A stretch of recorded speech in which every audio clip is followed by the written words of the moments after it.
Hola, ¿cómo están? Bueno, vamos a continuar trabajando sobre la Fundación Eva Perón. En este caso es trabajar sobre un episodio que ocurrió en los Estados Unidos en 1949 y que tiene que ver con la intervención que la Fundación hace a nivel internacional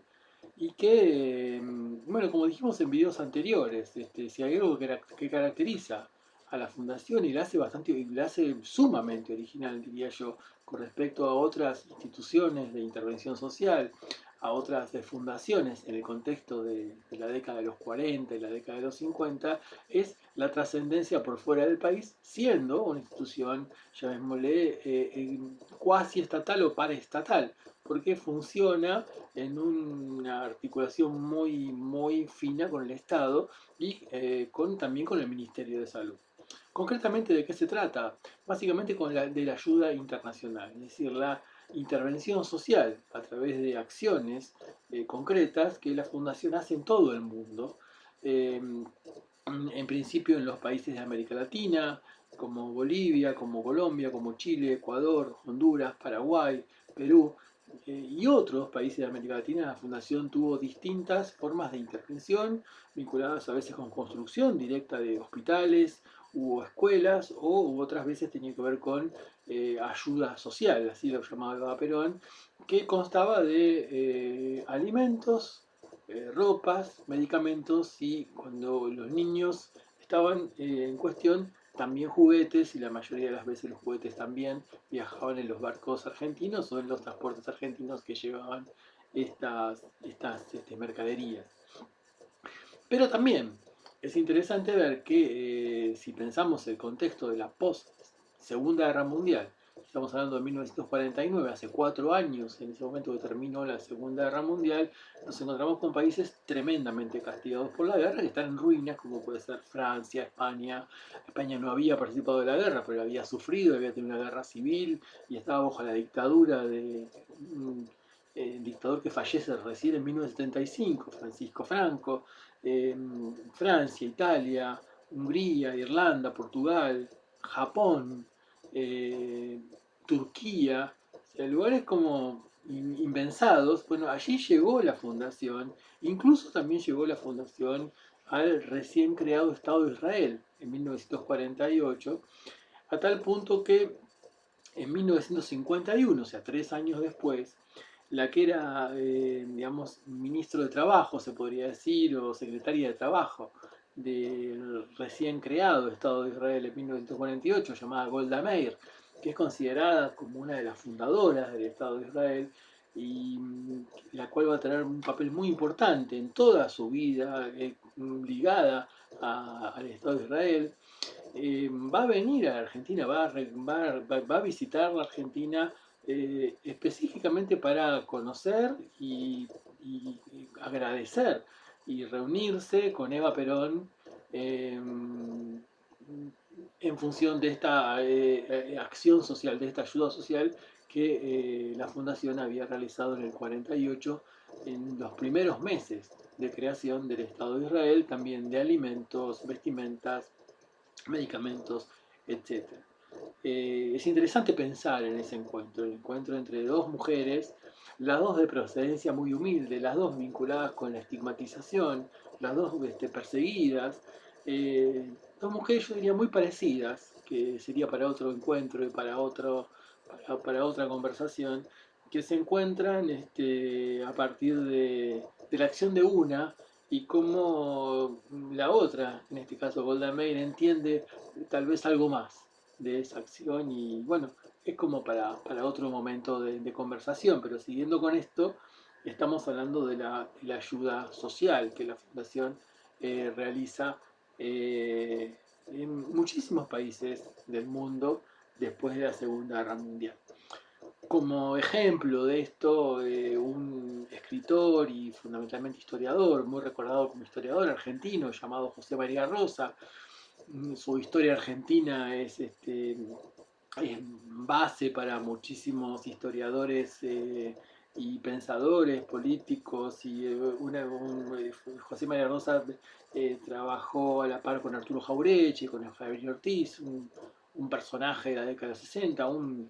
gran historiador, a pesar de que su profesión era ser abogado, también trabajaba de abogado, estuvo exiliado. José María Rosa en 1974 eh, es nombrado embajador argentino en Grecia.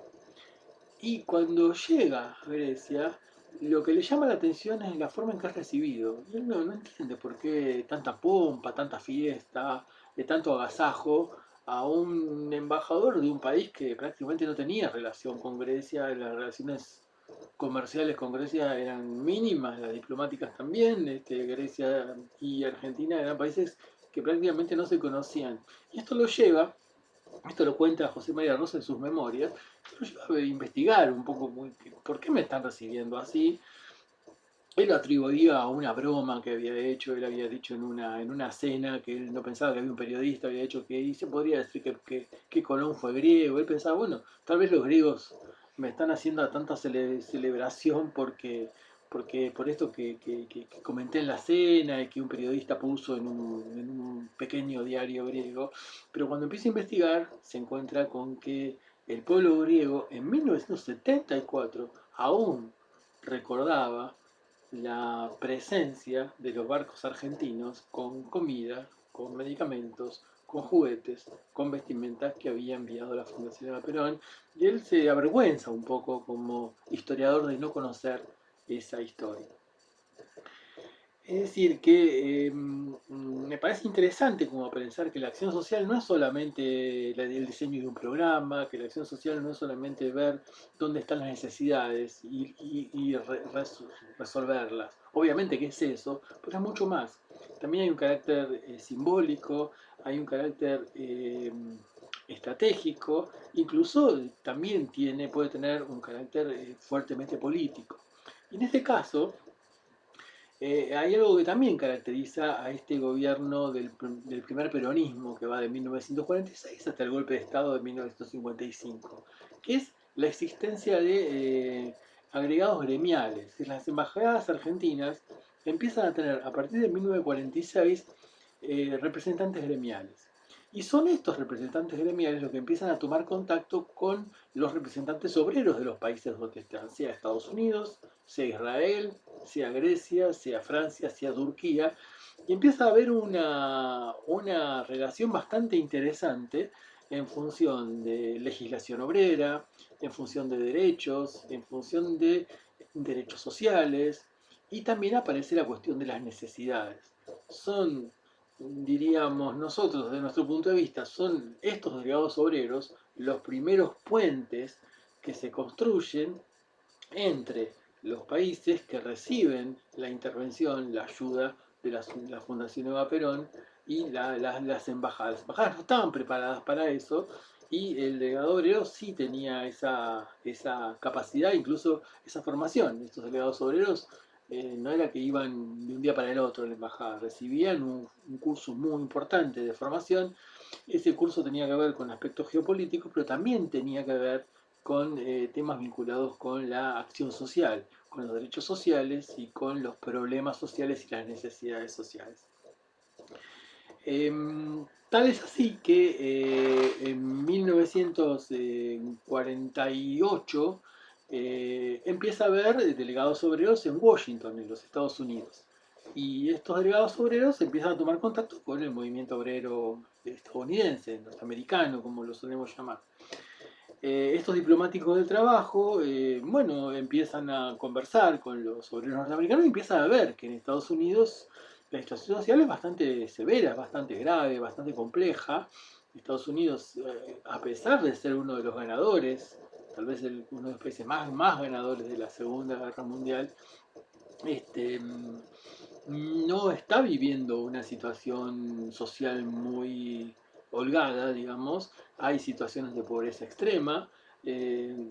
la guerra castigó duramente también a ese país, a pesar de que no se combatió en los Estados Unidos, también generó una serie de problemas que después van a ir desapareciendo, pero en ese contexto, 1948-1949, la desigualdad social, los problemas sociales, como siguen hasta hoy, en Estados Unidos eran tremendamente evidentes, pero muy negados, muy ocultados, sobre todo por la prensa, sobre todo por la imagen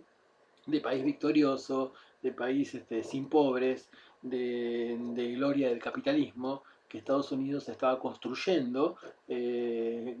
hollywoodensemente diría yo, para el resto del mundo. Hoy todavía se sigue hablando del famoso sueño americano y todavía bueno, esto sigue estando presente en el imaginario social de mucha gente. Y hay un delegado obrero que se llama Agustín Américo Merlo, que llega a Washington en el 47, empieza a tomar contacto con distintas organizaciones sindicales y empieza un día a recibir una llamada telefónica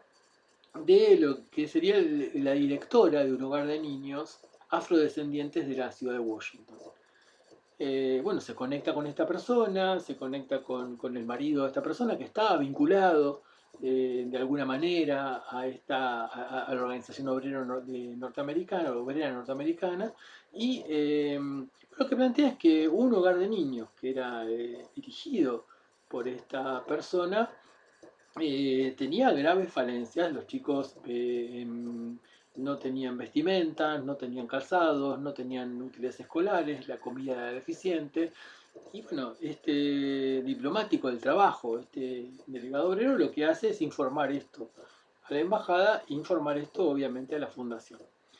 ¿Qué hace la fundación? La fundación le da instrucciones rápidamente a esta persona de que bueno, haga una especie de diagnóstico de situación, un diagnóstico social lo podríamos llamar, bueno, para saber cuántos chicos son, qué características tienen, qué ropa usan y bueno, rápidamente se va organizando esa cuestión y ya en el 49, en octubre del 49, 19 de octubre del 49, o sea, un día después de la asunción de Harry Truman en su segunda presidencia como presidente de los Estados Unidos, un día después de la asunción de Truman, la Embajada Argentina organiza un evento que tiene que ver con la entrega de 600 equipos para 600 niños de calzado, ropa, útiles escolares, incluso también un poco de asistencia alimentaria que llega en aviones argentinos hacia los Estados Unidos y se canaliza a través de la embajada. Por supuesto que esto genera un tremendo escándalo a nivel internacional. Eh, Estados Unidos el gobierno norteamericano trata de impedir que esta acción social se lleve adelante, o sea, trata de frenar que estos recursos lleguen a esos chicos que realmente los estaban necesitando y eso genera una rebelión. Genera que aproximadamente unas 30 organizaciones de afrodescendientes norteamericanos que están viviendo ahí en Washington, en la ciudad de Washington, porque el hogar de niños era en la ciudad de Washington, bueno, hagan manifestaciones,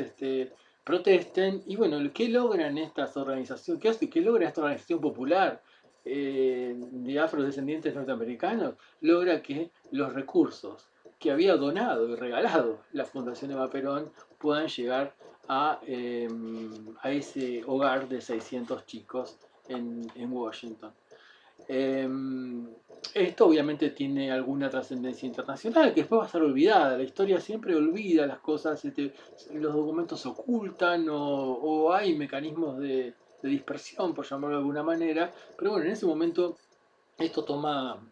cuerpo a nivel internacional. Las distintas agencias están como azoradas. ¿Cómo puede ser que Estados Unidos está recibiendo ayuda social de un país de Sudamérica llamado Argentina, que ni siquiera participó en la Segunda Guerra Mundial?